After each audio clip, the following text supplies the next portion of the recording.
Good evening and welcome to another edition of Inside the Issues, sponsored by the League of Women Voters of Richfield. My name is Maureen Scalia and I serve as the moderator. Tonight we are very fortunate to have with us three people representing various aspects of the schools. As many of you maybe know, or maybe some of you don't know, we're having a school board election in Richfield on November 7th. And part of that election process and on the ballot will be two questions about levy referendums. But before we get into the levy referendums, we're going to learn a little bit more about my three guests tonight. On my far left is Steven Unowski. He's the superintendent of Richfield Schools. And then in the center is Brakke. She's a member of the school board. And in your first term? Correct. Okay. Then on my immediate left is Tina Lavin. Mm-hmm. And she is heading up a group in Richfield called the Richfield Citizens for Quality Community. And they take it upon themselves to educate the public and try to convince the public to support school referendums. Do I have that about right? You have that exactly correct. Okay. Well, welcome to all of you, and I really appreciate you taking this time. I know you have busy lives that you lead, so we really appreciate it. Thank you. Excited to be here. And as people who watch the show are used to, I like to start out first with each guest kind of talking a little bit about themselves for a couple of minutes, what they do, what they did, maybe what their family is like, or whatever. Anyway, I will start with you. All right, thanks, Maureen. So I'm Steven Unowski. I am the superintendent of Richfield Public Schools. I'm excited to share that it is my fourth year as the superintendent, so I feel like a native Richfieldian at this point and a true Spartan. I live in southwest Minneapolis, just actually right across the border, so I live very close to Richfield. I live with my wife and my daughter. I have a 7th grade daughter, Ava, who goes to Minneapolis Public Schools, and also engages in a lot of activities around Richfield Public Schools. Beyond that, obviously before I came to Richfield, I was a principal and an assistant superintendent in St. Paul. But what I really like to focus on is the Richfield Public Schools and the schools that we have. Spending my time as often as humanly possible in the schools, in classrooms, getting around and seeing the kids learning, and just really being a part of Richfield Public Schools and the Richfield community. And I suppose once or twice a week at least, you're over there in the evenings with the very many extracurricular things Richfield has to offer. Oh, absolutely. Just this last Friday, I was at the Richfield versus St. Louis Park football game. Started off pretty inauspiciously as we got down 28-7, fought back quite aggressively to come back to 28-20. Get the opportunity to see a lot of sporting events. We also have a lot of time at the Richfield City Council. I actually recently presented at the Edina City Council because, that's right. Yes, about 20% of the city of Edina was shared that night as part of the Richfield Public Schools, and so there's an overlap between the city of Edina and Richfield Public Schools, so we also have a very strong partnership there.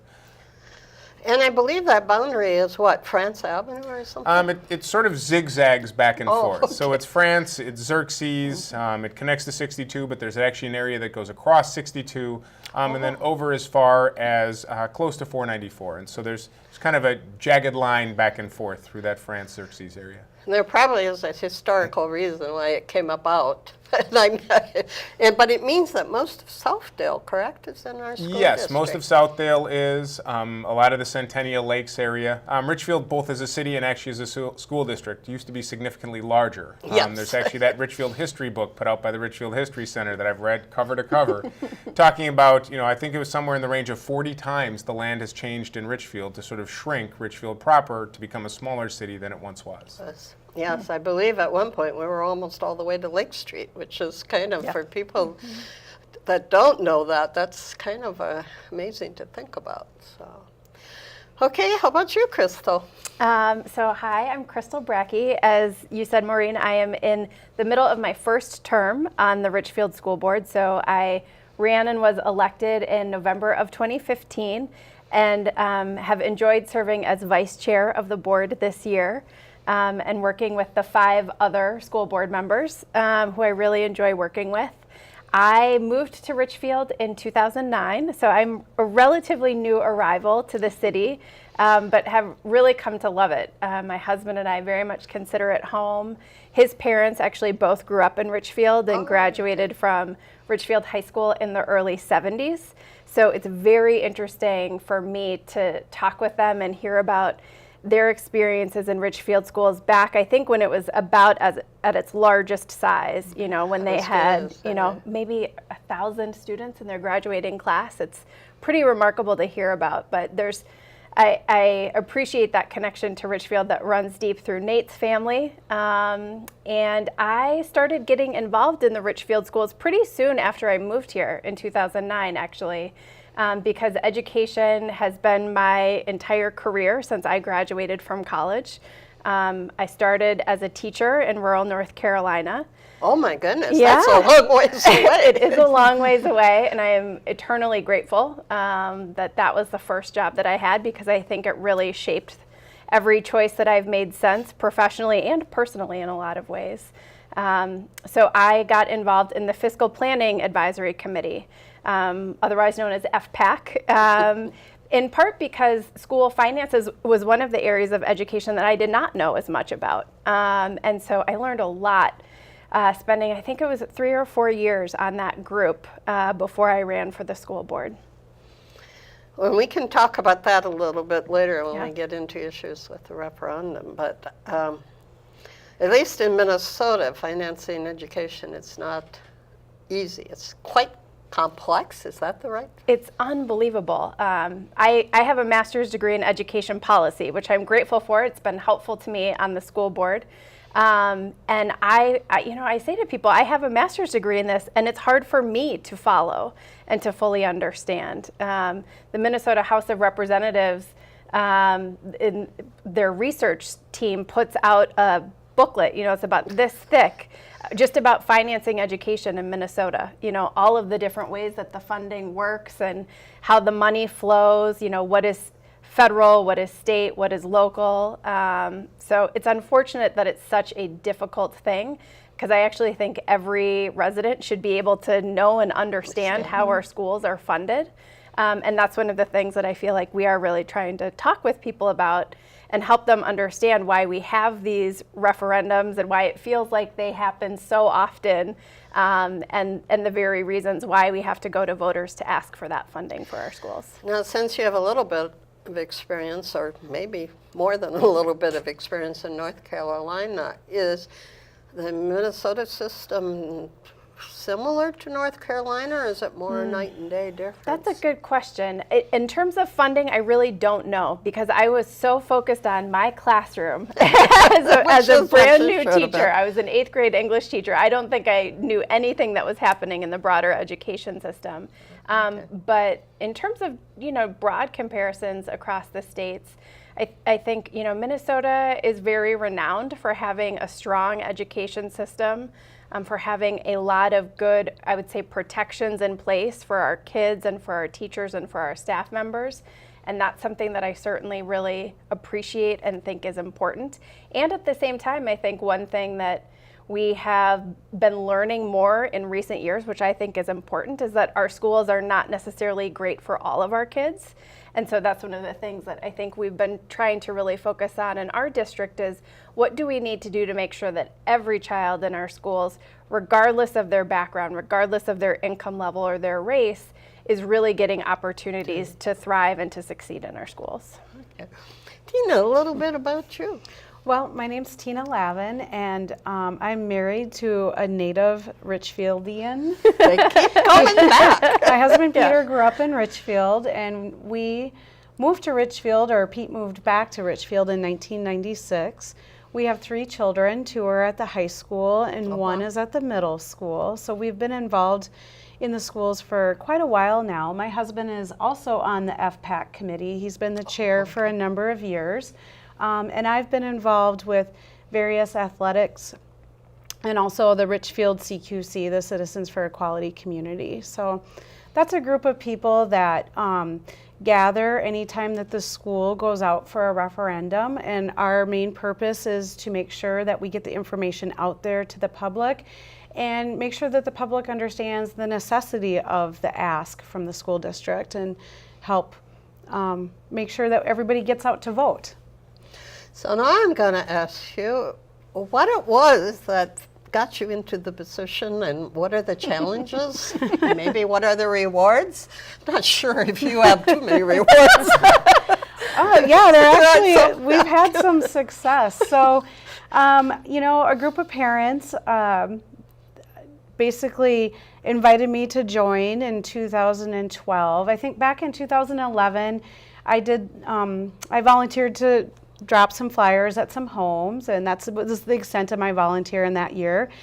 And then in 2012, it became very critical for that levy to pass, and I was invited to join the actual group in their meetings, and started out as the secretary, and now I'm the chair of the committee. And this will be the 5th referendum that I've helped work on. So as like most, I think, volunteer things we do, it was somebody approached you and got you involved. Yep. So the greatest challenges and the greatest rewards? I think the greatest challenge is, the greatest reward, actually, what motivates me to come back year after year with the referendums is I really enjoy talking to the other community members and getting to know them and recognizing them year after year and seeing them at other events in the community. And I love having that conversation about what makes our community strong. I think the biggest challenge Crystal already talked about is that people who are very engaged in schools still have a difficult time understanding how schools are funded. There's a very big misconception out there that the school and the city taxes are intertwined, or that the city determines what the school gets. And year after year, talking to many people, that is the one consistent misconception that keeps coming up. And then just understanding what's different between the state funding and federal funding and the local funding, exactly what Crystal said. That's the biggest challenge. And in a couple of minutes, we'll ask what percentage, and we'll ask the expert. Crystal, what got you interested in running for the school board? I mean, you actually, unlike a volunteer, I mean, you can join and you don't have to run. And obviously running means you have to put yourself forward. So yeah, and I would say it was a really big decision for me to decide whether or not it was the right time, and whether I was the right person for it was something that I also really thought about. And I think I learned a lot while being on FPAC for those number of years about, I would say, our district, our community, and I think the direction that we were moving in a district. And so I was on FPAC when Steve was hired as the superintendent. So I started getting to know him. I think it must have been your first year as a superintendent. And I sort of realized that I believed really strongly in the direction that we were going as a district. And realizing how important it is to have really engaged board members who care deeply about the issues facing our young people and our schools. And 2 of the incumbents chose not to run again. And so, there were wide open seats for the school board. And somebody gave me, some good advice and said, if you think you can make a positive difference, you should go for it. And so with that, on the very last day to file as a candidate, I went to the district office and I signed up. And I'm incredibly grateful to have been elected and really have learned a lot and grown a lot. And I like to think that I've contributed a little bit along the way, even in just, my first year and a half on the board. And I think Richfield, at least in the last few years, can consider itself lucky. I mean, we've had contested races. Yes, I mean, sometimes absolutely. you go to school districts, you know, it's the same people year after year after year, and nobody Yep. even attempts to run against them. Not that they would be bad or good. I mean, that's not a judgment call, but it is good to know that people are interested enough to put themselves forward and to actually run. Yeah, and that is one of the things that I appreciated from the year that I ran 2 years ago. You know, there were 9 candidates for school board that Which year. is amazing. And so what I appreciated was that it did prompt, I think, really important conversation about our schools and our kids. And, you know, I think school board elections should be hotly contested because our kids and our schools are that important. We should be having really, you know, significant conversations about who represents us on those boards. So I am excited that we've been able to do that in recent years. Okay, why does someone become a superintendent? Why? You know, I ask myself that But question every all the time, Maureen. I think you want to make a larger difference. You know, I think the progression of administration, at least for me, you know, I was an elementary school principal to start with, and I had been in middle schools before, and I was thinking I was ready for something larger, to make a bigger impact. To me, I'm in this business to make sure that kids have a great future. And from my perspective, and maybe there's a little bit of, you know, my own ego to it, but I want to make a difference for kids where they might not have that same future if I weren't there to make the changes and the leadership that I want to bring. And so I had a great opportunity in St. Paul to end up taking 2 schools at the same time. Wow. And so I became a K-8 dual campus principal, and then sort of took that next larger step to assistant superintendent. And then there was this wonderful opportunity in Richfield, and I applied for one superintendency, and it's because I've spent a lot of time in Richfield prior to the position becoming open. I know a lot about this community and knew a lot before I became the superintendent. But also, you know, I think when you take a step to a larger leadership role, you want to know that if you're going to take that jump, you're going to be successful, and you're going to be successful with the reasons that you wanted to be there in the first place. So for me, I look back to my time at Linwood Monroe in St. Paul and some of the achievement gains that we made for students and some of the futures we helped achieve for our kids.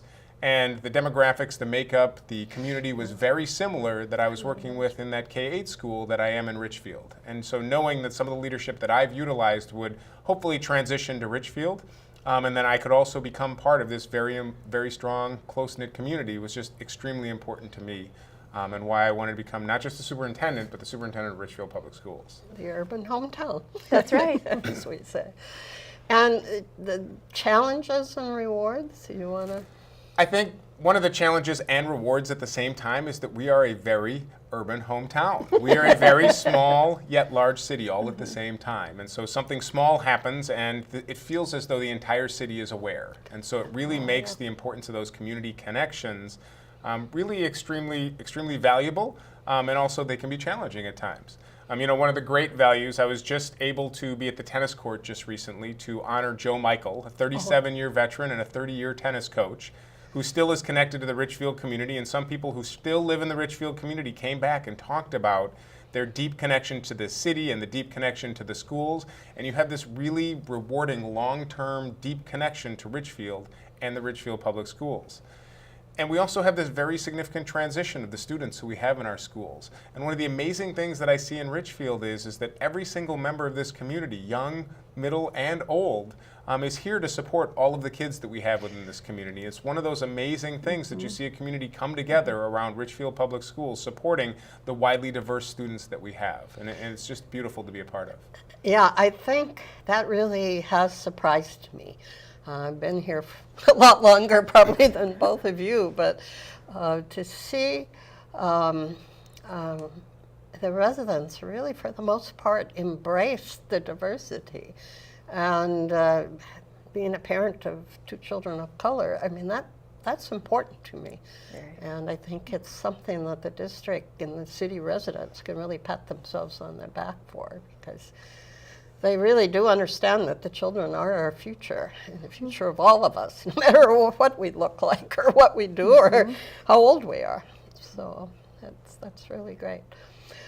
Okay, let's get to this complex subject of financing public education, because that's going to lead us into the referendum. What percentage of our income comes from state local and federal? And is it consistently the same?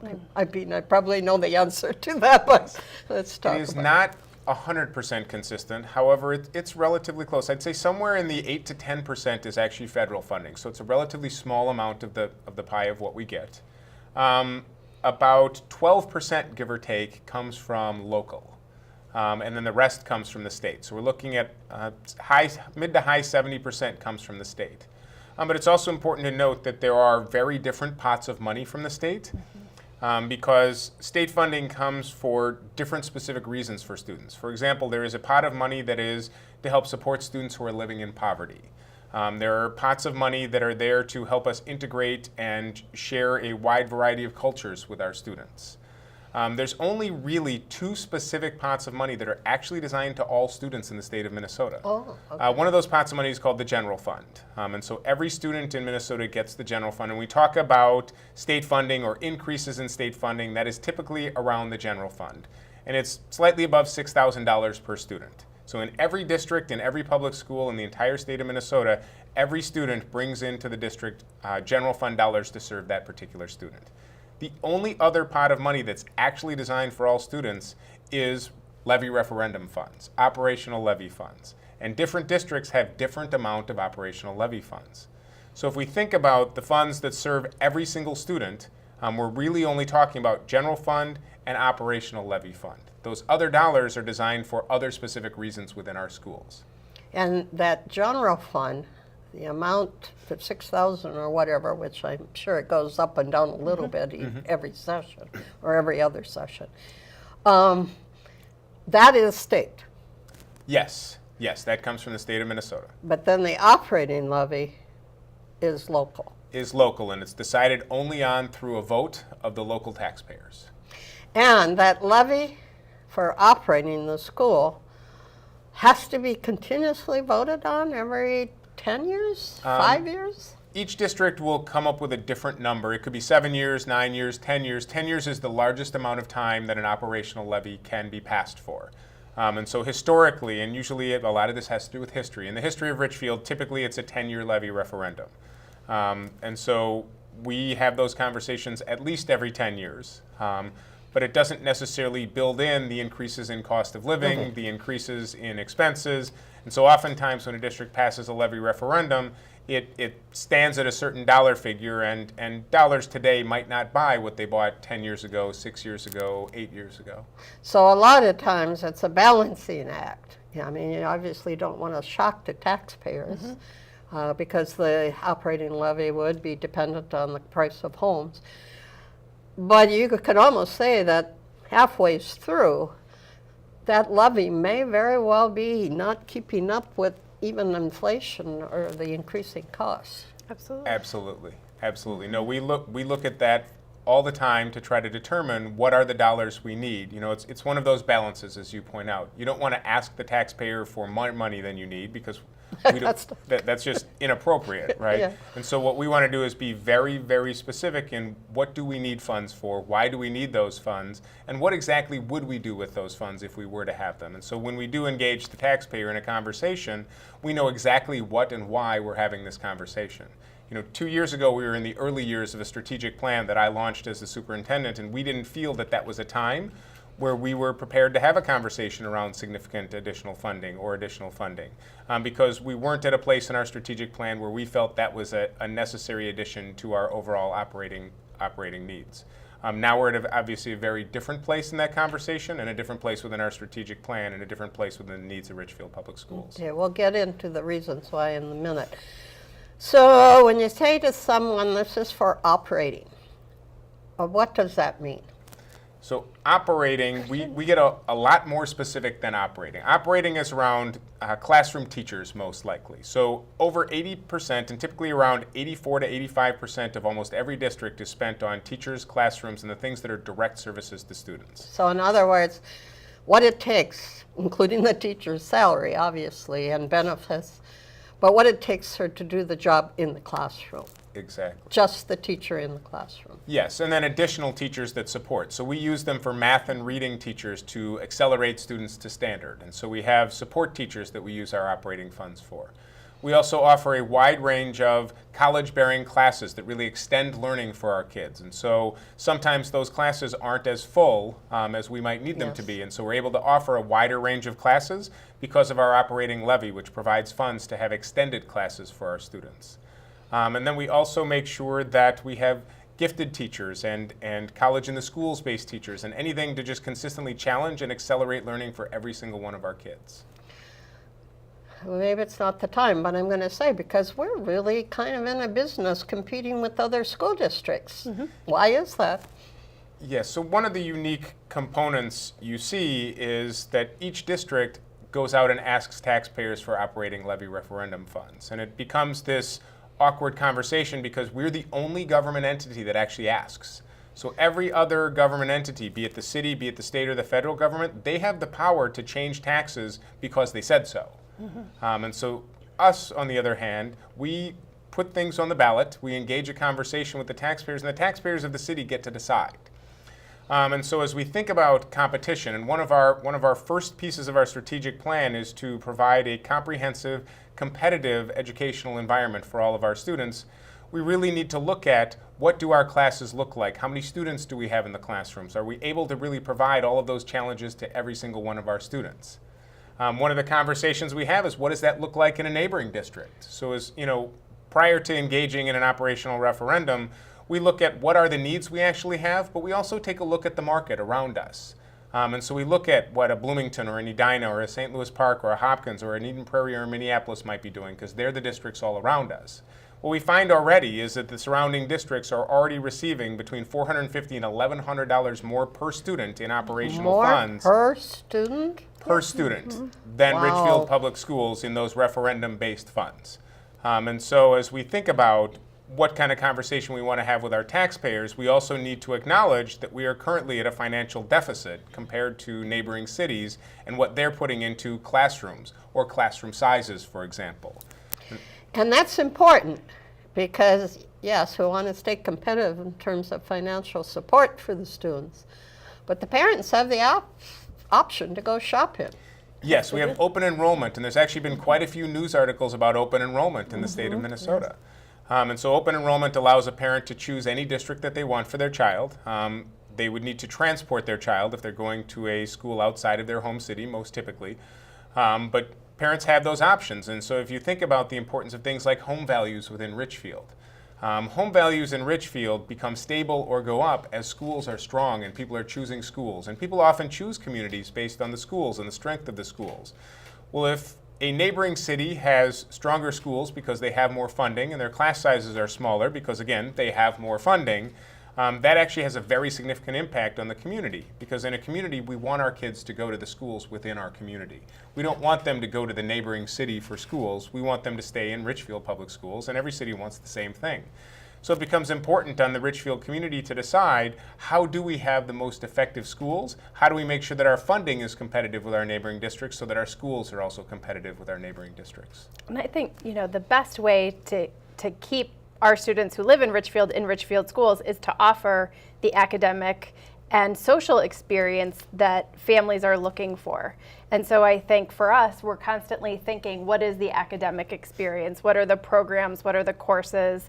What are the extracurricular experiences that we're able to offer? And I think, you know, when we were making the decision whether or not we should go out for the referendum this year, felt really strongly that we needed to be able to get some additional funds to really create that experience that we believe our families and our community are looking for in our schools. I would say the one other thing, you know, to your question about what does it look like to be competitive with other schools and with other districts, I think Steve talked a lot about the academic experience. You know, the second question that we're asking voters for really is about our facilities. And I think that absolutely is something that families and students are looking at. And our buildings have been very lovingly maintained and taken incredible care of, I would say, for as long as they have been around. But I think as we look to other districts and other schools around us, realize we need to make some pretty significant upgrades in order to stay competitive.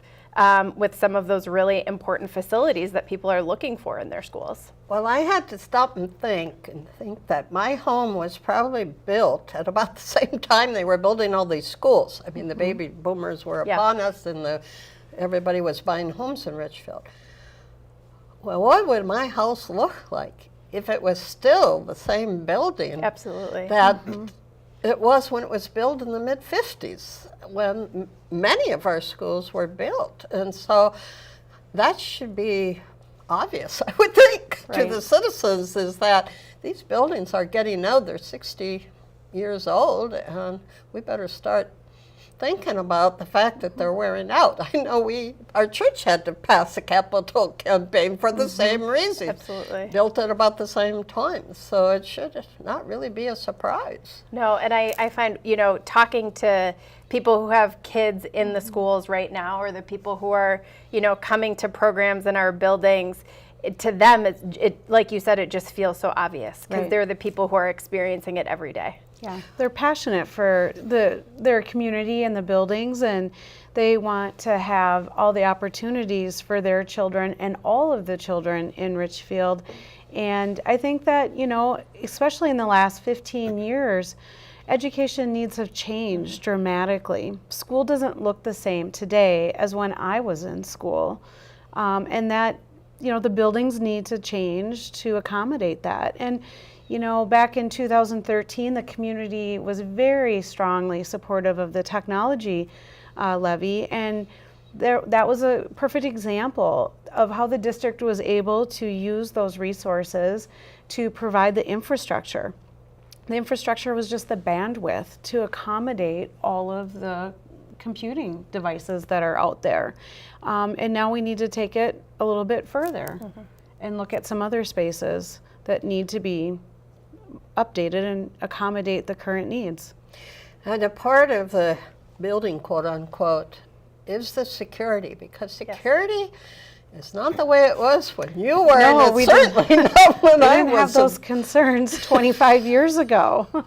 Yeah, I mean, as a parent, what are you, I mean, that has changed, and you must, as a parent, think that our schools have to be more secure. And as a superintendent, what are the kind of things that need to be added or changed? I mean, I can start with, just the traffic flow and drop-off at some of our schools. Obviously, as parents drop off their students, these are places that weren't necessarily built for the number of cars that are going through our town and the number of cars that are dropping off their students. So we often have significant traffic jams because they weren't designed in the way that they're now utilized. Similarly, as you point out, we don't live in a safety and security environment the way that we used to. Doors are locked, and doors need to be automatically locked nowadays. And we need to provide locations where somebody coming into our schools is checking in with somebody, and we can double check to make sure that they actually belong in our schools.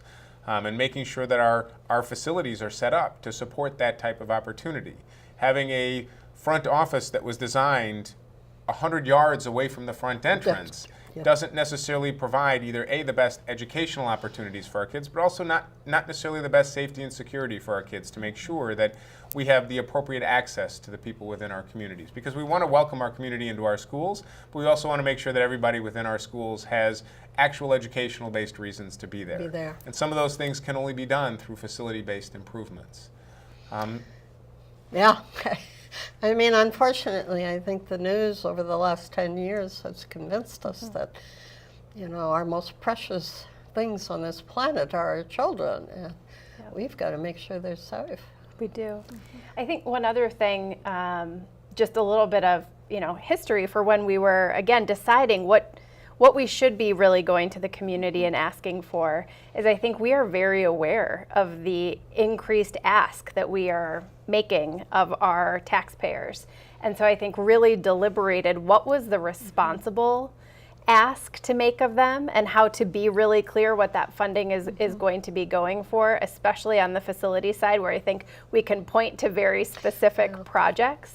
And the facilities, that second question on the ballot is a good example where I think the initial list of things that we could have done, and I think some would say should have done, is significantly more than what we're actually asking for. I'm sure Steve knows the exact dollar figures, but we felt like we really had to balance what we knew the needs were with what we felt was a realistic ask of our taxpayers. I don't know if you want to talk Yeah, more about let's that. be a little more specific. I mean, Yeah. we touched on too, traffic flow. Yeah. And living close to Sheridan, I know what You that's like. experienced that. And then and building security to make sure that only the right people, quote unquote, get into our buildings, or the people that should get in, in. So what else is wrong? And then after we go through what we hope to be able to take care of with the referendum, what things did we knock off and decide not to go? So we spent an entire year doing a facility study because one of the hallmarks of the way our board guides the superintendent's actions is to make sure that we're very deliberate in everything that we do. They identified over $165 million of improvements needed for the buildings, and actually with board authority, almost $190 million. And so we ended up really narrowing that down and working it down to $86.8 million. We did a survey to really engage the community in a conversation around what are the most important things. And it is not the most exciting thing to say out loud, is deferred maintenance. And deferred maintenance really means long-term maintenance and upkeep of your buildings. Bricks. Things like bricks and tuck pointing to make sure our buildings don't leak. Things like roofs to make sure that our buildings don't leak. Things like reinstalling plumbing in bathrooms where they've been there for 40 or 50 or 60 years. So long-term deferred maintenance, and it's important to note that the funding that comes to school districts for deferred maintenance is around $1 million a year. And while that may seem like a lot, the overall land is well over, I believe, $1 billion of land and buildings. And so what you're really looking at is a very small amount to upkeep a wide range of buildings. And so it's not that the district hasn't been keeping up on maintaining the buildings. It's just that without a conversation with taxpayers, there isn't the funding to actually do significant upkeep on buildings over a long period of time. Especially older buildings. Right. I mean, if you had a building built 10 years ago, that wouldn't be quite the concern. Yeah, and I think to your question, what are some of the things that we took off of the list? I would say there were very hard conversations because when you look at that list of the $180 million, is that right? 165. 165. Thank you. Yes.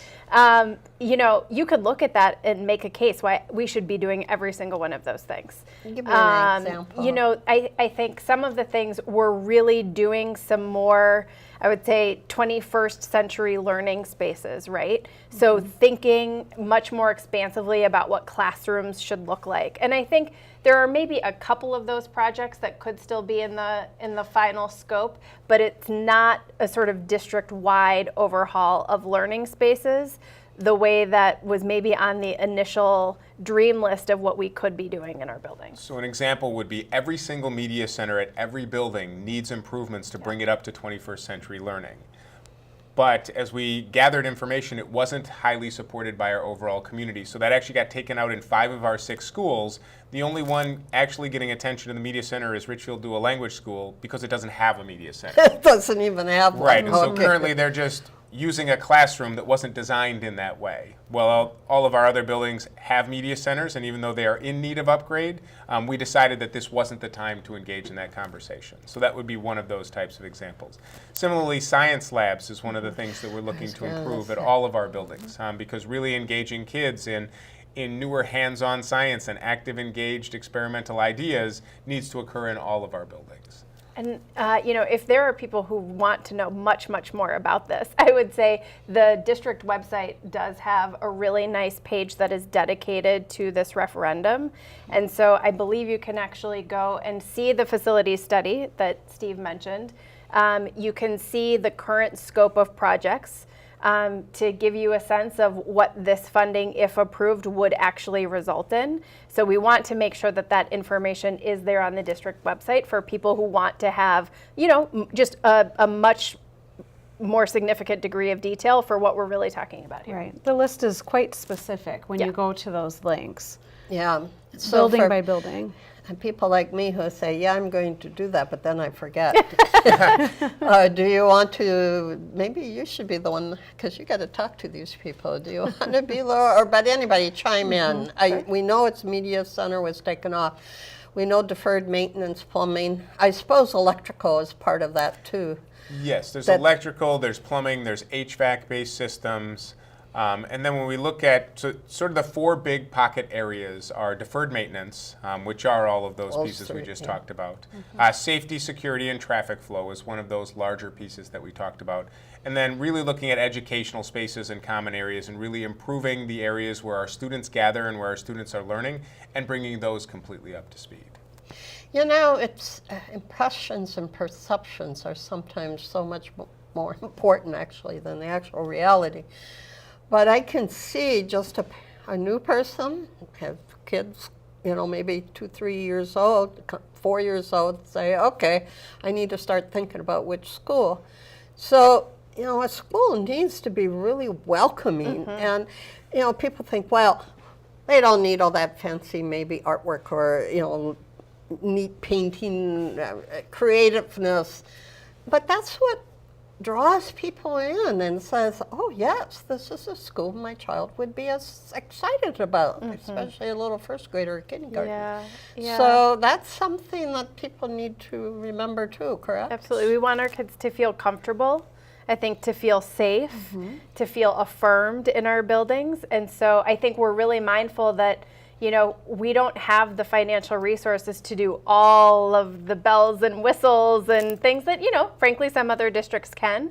But I don't think we would ever want to have a space where we felt like, you know, kids and families wouldn't feel good about their kids being there. And those are the kind of things that we really work hard to do for free.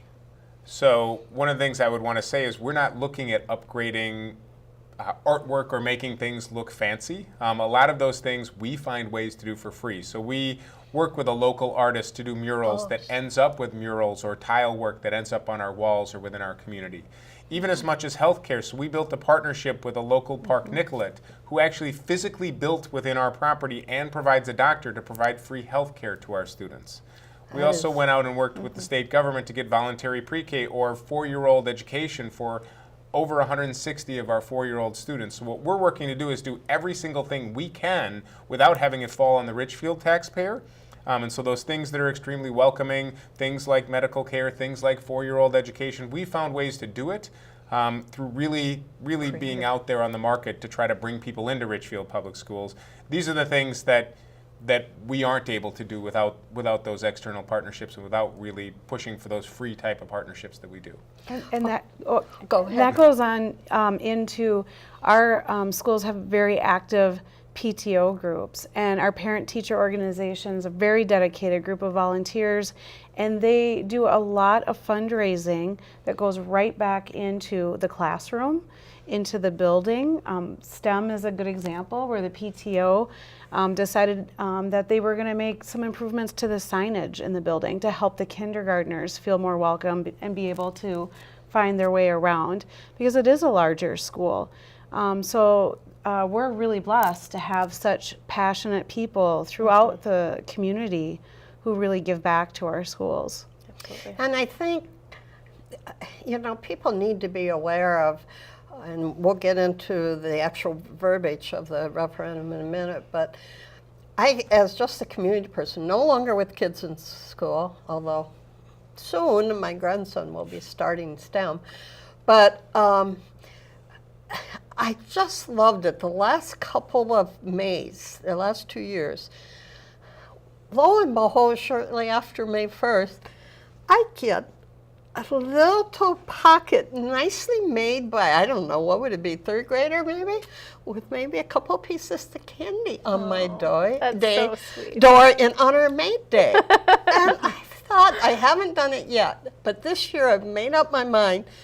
If that shows up, I'm headed over with treats to the classroom that does it. But, you know, that's such a sweet outreach of the kids to the community. And whoever came up with that idea, I just want to thank you, because it does mean something.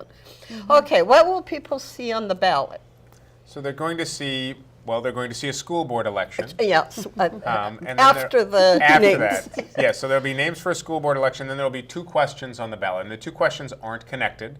The first question is the operational levy question, and it's asking for an additional $450 per student. And then it basically says for operational funds for the schools. That doesn't have significant additional verbiage. And so it won't share that we'll be using those for classroom teachers. And this goes out in the material. The role of a school district is to share the information around a referendum. And then a CQC or an individual citizen might have a different way or might advocate in a certain way. But it will just give that basic pure information around $100 or $450 per student. And then at the end it also says voting yes will increase your property taxes. And can I add one before Please. you talk about the second question? I do think it's important for people to know that that first question around the operating levy actually would replace what was approved 2 years ago.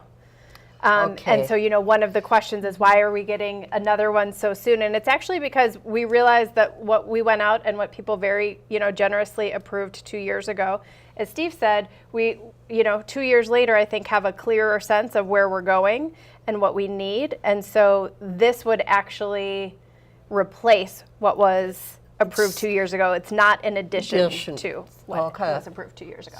So it is, am I safe saying, the operating levy? Yes, actually, this is the voter-approved operating levy. And so this is the one piece that's outside of board-approved authority for funding. And each school board has a small amount, both in capital and operating, that they're able to access. And pretty much every district is on equal footing in those categories. Yep. And we as a board do approve that. So. And one of the two of you, can you address on an average home, say, what I think the literature says 220,000 or something like that? 210,000, yeah. What that means per month to somebody living in that house? Well, my understanding is that on a $210,000 house, you're talking about $7.50 increase per month for the that general first operating. question. So it is really, for most people, a fairly insignificant increase. I mean, obviously for some people that's something they would have to deal with, but for most people, $7 really isn't going to break anybody's budget. I would say as a school board, when we were discussing the amount that we would be asking voters for, I think we really deliberated over that. This just over $7 for the average home. And then obviously the second question, which we'll talk about in a minute, is a larger figure, certainly. But one of the things that we did was actually work with a really wonderful surveying company.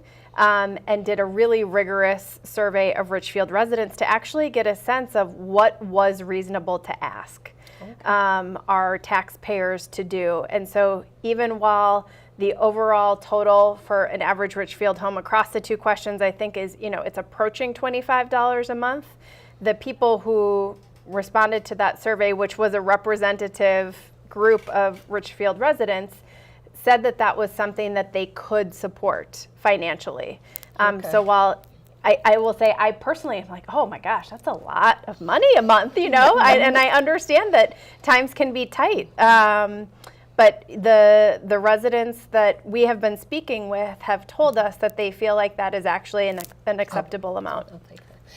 Okay, question 2. Yeah. So question 2, well, let me finish one piece Go of ahead. Oh, question. sure, So sorry. one of the reasons why, and so I recommend to the board, and the board gathers information around operating, was to really put us on a ground with the lowest numbers that our colleague neighboring districts had.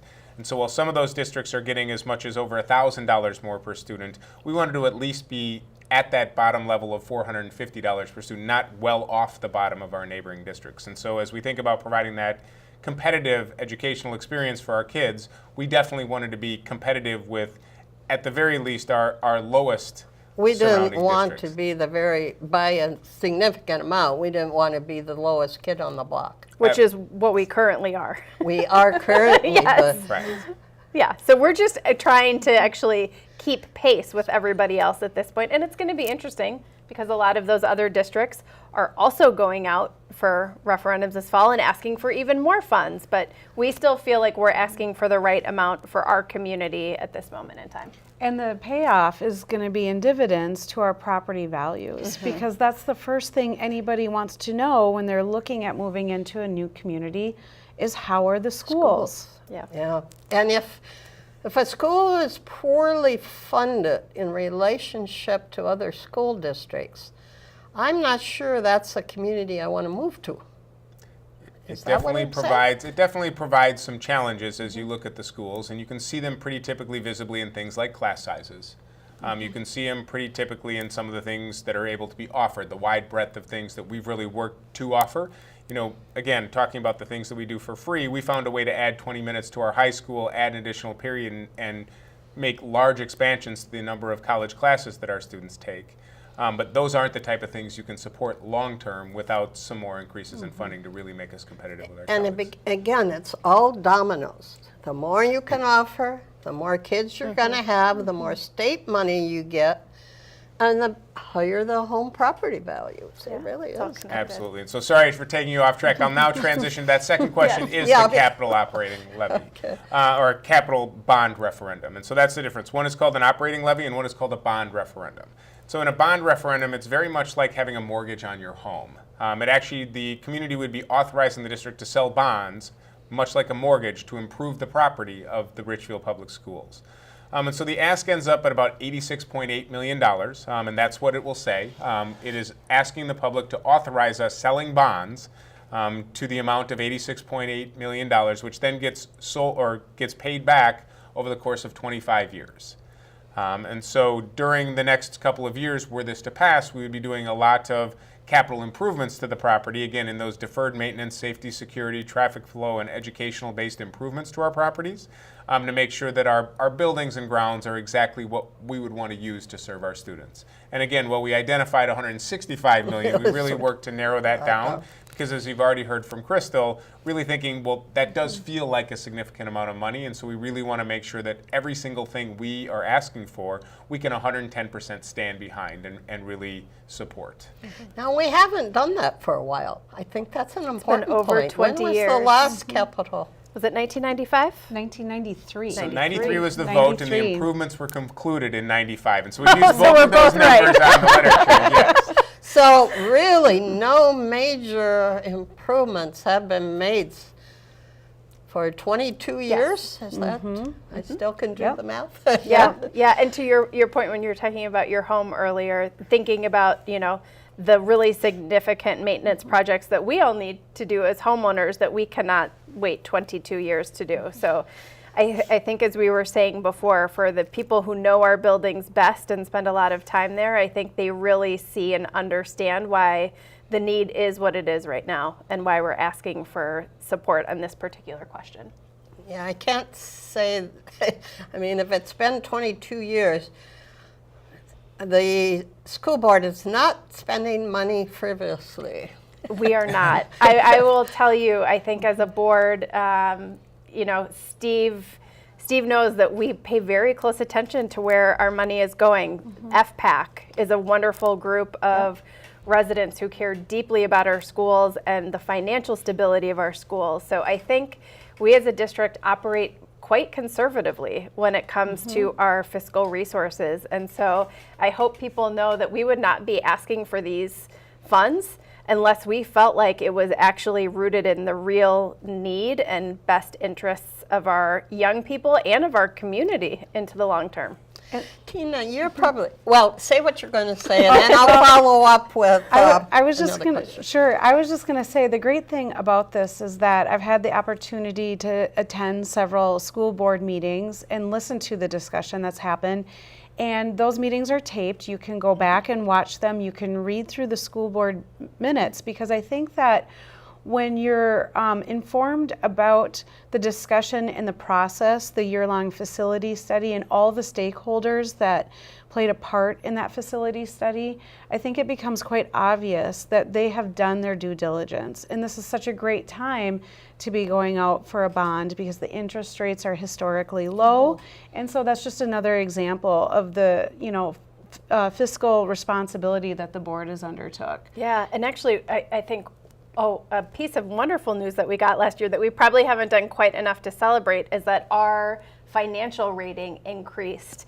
And so we had somebody come to our board meeting and say they never get to present the certificate to districts saying you actually went up a level. You know, they're usually telling people the bad news that you went down a level, but you know, these are like bond ratings? Is that Standard, yes. Our Standard & Poor's bond rating was increased to A+ last year in the third year of my superintendency. Very exciting. That is a feather in the cap. It is, and I think it will be helpful to us as we're actually going out and doing these projects that we are at that now next higher level, because I think it shows confidence in the financial decisions that we're making. Yeah, you're probably the closest to the parents. Yeah, Sure.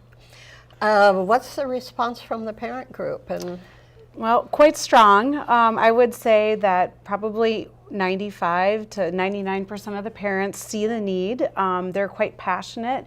We have more signs out than we ever did in 2015.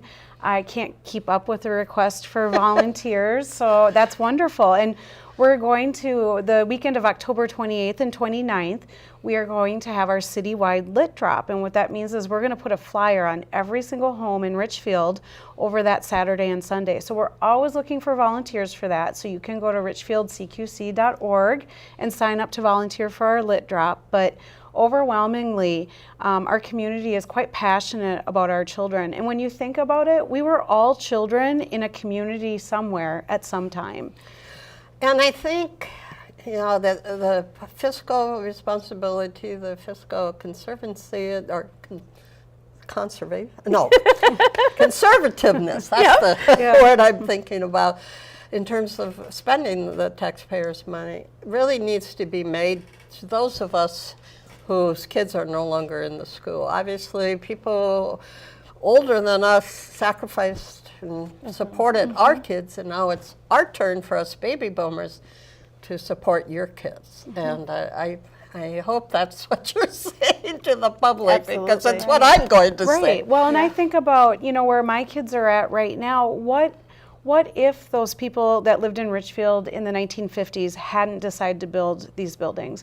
What if that population in 1993 hadn't passed that bonding levy? Where would we be at? And so now it's our turn. It's our responsibility to take care of the kids in the next generation. Yeah, and looking towards the future.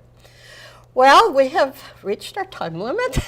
We're in the final minute. And again, I just really want to thank you for coming by. I hope the public will learn something from this program. And again, for the public's benefit, I want to say the names again. My guests tonight have been Steve Unowski, Yes. our superintendent, Crystal Brakke, one of our board members, and then Tina Lavin, who represented a really hardworking group of people, the Richfield Citizens for Quality Community. I want to say a different acronym, but I have to stop and think about what that means.